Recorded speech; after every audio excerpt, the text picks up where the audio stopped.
So if you are someone that lives in a state like Connecticut that has a restriction on the amount of capacity one can have in a magazine, you may have asked yourself this question: how much ammunition should I carry on my person?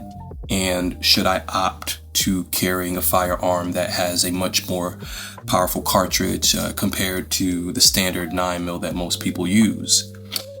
Well, here in Connecticut, we have a 10 round capacity restriction, meaning that for both of these firearms, I have a Glock 29, Glock 19X. Both of these have a 10 round magazine. Unfortunately, that's just the rules that we've had to follow over here. And that has been one of the questions I've asked myself. And, I've tried using this Glock 29. I've shot with it quite a bit. And one of the things you have to be mindful about when shooting high-powered cartridges like 10mm or 40 Smith & Wesson or 45 ACP and up is that you have to be careful about the cartridge being too powerful for you to handle. Some people prefer to go with 9mm because it's a lot easier to get those follow-up shots, and they're able to control the accuracy much more with a firearm chambered in 9mm compared to something like 10mm, where it might be a little bit more difficult for them to get those follow-up shots. So it's really a personal preference, and I would say if you are someone that's going to carry a more powerful cartridge in 9mm, I think that you should try to train with that as much as you can, just so that you know the recoil impulse of it, just so that you know what to expect if you ever have to use that firearm in a self-defense scenario. Me personally, I've always carried 9mm.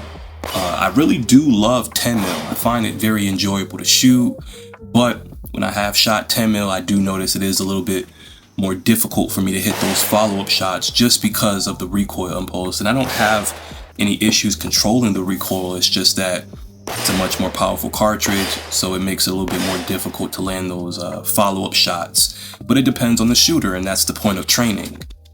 So if you do decide to carry something like 10mm, which is a pretty powerful cartridge, it's been coined the bear killer, you just have to be careful. I would say train with it just so that you know every little thing about the recoil, because one thing you don't want is you don't want that round to over penetrate an object and end up hitting someone that isn't intended to be hit.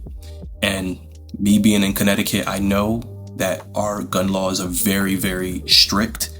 And the last thing that I want to do is hit someone that I do not intend to hit.